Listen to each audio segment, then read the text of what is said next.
Hey everybody, Jam Creates here. Got another comic book review video for you guys today. This time I'm going to be reviewing Downcast #1 from Alterna Comics.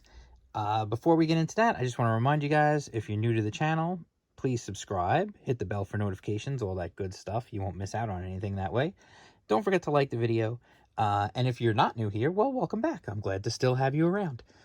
So anyway, don't forget, tomorrow night, Tuesday night, 7 p.m. Eastern Time, The Best Ever.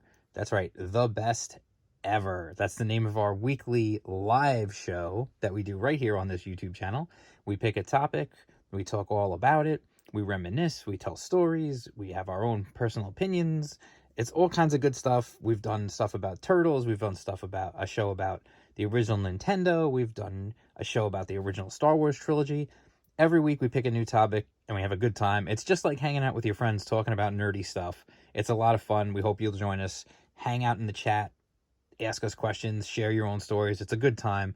Tuesday night, 7 p.m. Like I said, tomorrow night, 7 p.m. right here on this channel. The Best Ever. Enjoy it. So anyway, let's get into this. This is Downcast #1, published by Alterna Comics. Now, what you may know, some of you may know, some of you may not, is that Downcast was originally a crowdfunded book. It was a crowdfunded graphic novel. And so what they did was, Clint Stoker, the creator, he made the graphic novel and then he submitted it to Alterna Comics to print as a series. So if you already backed the crowdfunded campaign and you got the graphic novel, you already got the entire story here of what you're going to get from this. This is issue 1, so this is the first part of what was in the graphic novel.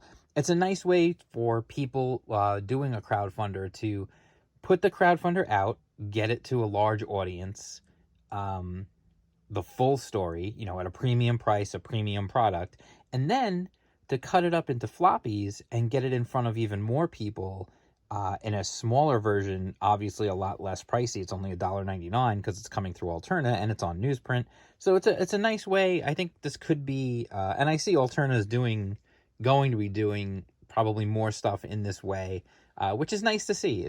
I think it's a good idea. I think it's good for creators of crowdfunded books who, instead of just putting out their book once as a crowdfunder, as a graphic novel, and then that's kind of just it. This is like another way for people to get it, which is cool. So anyway, let's get into the story. First and foremost, if it's from Alterna, it's going to be printed on newsprint with the same kind of cover. It's a nice cover design. I like this cover design. And then we get into it. So essentially what the story is here, it is a city in the sky. So I guess you could think, comparisons obviously will be to BioShock Infinite, where they had Columbia, which was floating in the sky. Same idea in that regard, but it's different in the way it's presented. So we kind of just jump in. We're told, Strata, this is the city in the sky. It's at 32,000 feet, the Capitol building. And you can see whereas we've got the flying cars. And if you'll notice, the building here, it's not where it's the entire thing is on a big island.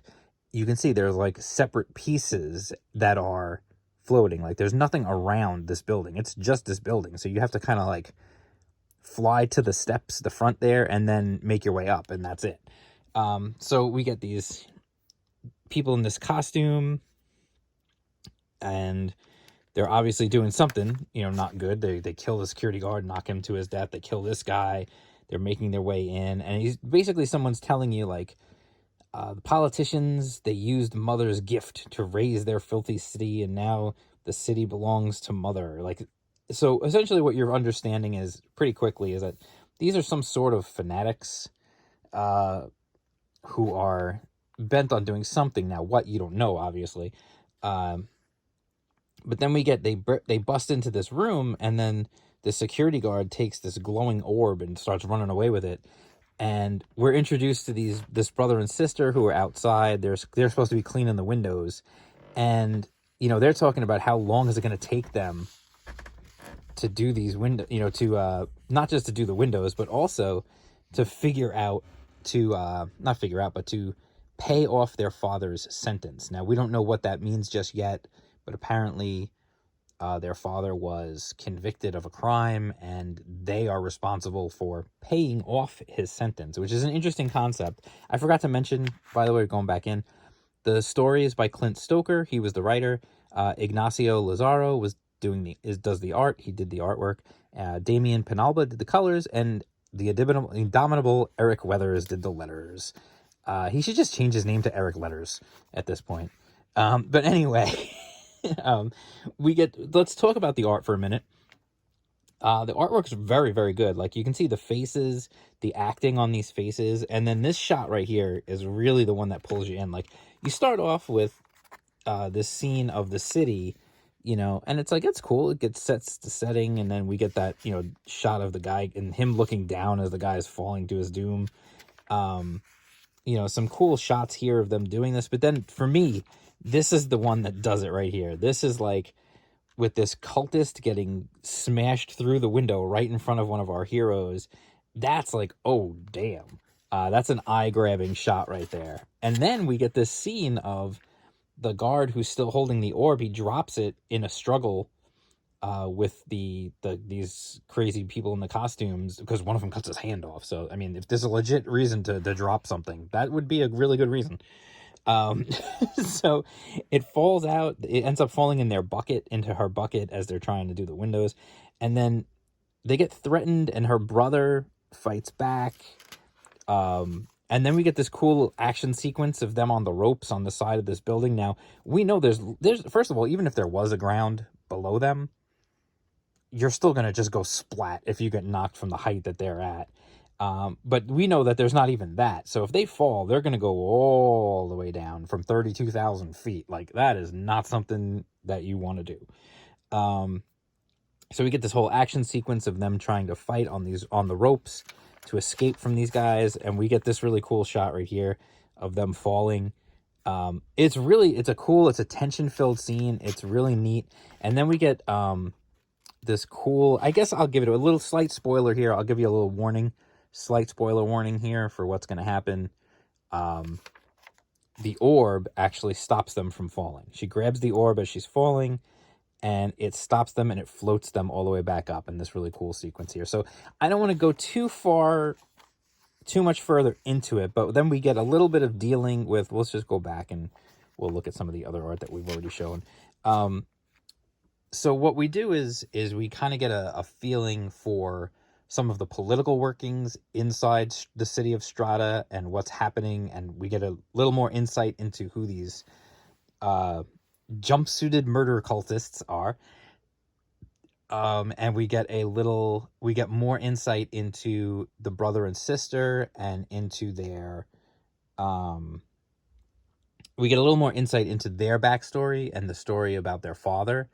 And we still don't know all the details, but we do know, at least we find out, like, why he's in jail, what he was convicted, why he was convicted, what he was involved in. And we start to understand that, like, he was probably more victim than criminal in this entire situation. And the brother and sister recover the orb that these guys were trying to steal, and then it sets them on a path of attempting to get their father's name cleared. And at the same time, like, people want that orb back, and there's a reason for it. There's a really good reason why it needs to be returned, but at the same time, you understand why the kids are doing what they're doing, and then you also understand why they're unsure of who to bring it back to. So it's a lot of good stuff. It's a really good setup. Really gets things started underway, gets you into the world, gets you to understand what the world is and how things are working, and then what the struggle is going to be for our two heroes. They've got multiple struggles. Their father paying back his sentence, trying to get his name cleared, and now they're on the run. They've got this orb, and who do they even trust to give it back to? And it's definitely setting up a lot of good stuff. And like I said, the artwork is fantastic. You can tell the artwork's really expressive faces, really good acting, really dynamic stuff, and really spells out who the bad guy is at one point, and does a great job in really good, like, I would say sort of like action movie bad guy moment of showing you just how bad this guy actually is. It's good stuff. So anyway, that is absolutely a wholehearted recommend from me. You can get it on Alterna Access. I'll put the link in the description down below so you guys can find it nice and easy. You go to the Alterna Comics website and you can pick it up. It's, like I said, it's $1.99. You can also get it at your local comic shop. A lot of comic shops carry Alterna Comics, so you can go in there and ask them for it. If you're still going to the local comic store, you can just ask them for it. So anyway, that is Downcast. And if you want to know more about indie comics, and actually Clint Stoker, I should mention, has another book that he's crowdfunding right now at the moment called Fatal. And if you want to find out more about that, you can go to indiecomics.underground.com. I've done an interview with Clint all about Fatal. He can tell you all about it himself. So you can definitely check that out. Go to www.indiecomics.underground.com. There's all kinds of interviews, reviews, news, art reveals, artist spotlights, all kinds of great stuff on that site. It's the place to be for indie comics for sure. It's the one destination you need to know. And don't forget, right here on this channel, Tuesday night, 7 p.m. Eastern, the best ever. Hang out, have some fun, have a good time. And also, you know, don't forget to like and subscribe and all that good stuff. You can follow me on Twitter at jam_creates. You can follow me on Instagram at jam_creates. I post pictures of my art and stuff like that. And you can also actually now, I'm like the cool kids now, I'm on TikTok.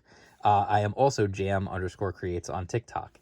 So you can find me there, and you can find me everywhere. All right, so I will talk to you guys again soon, and peace out.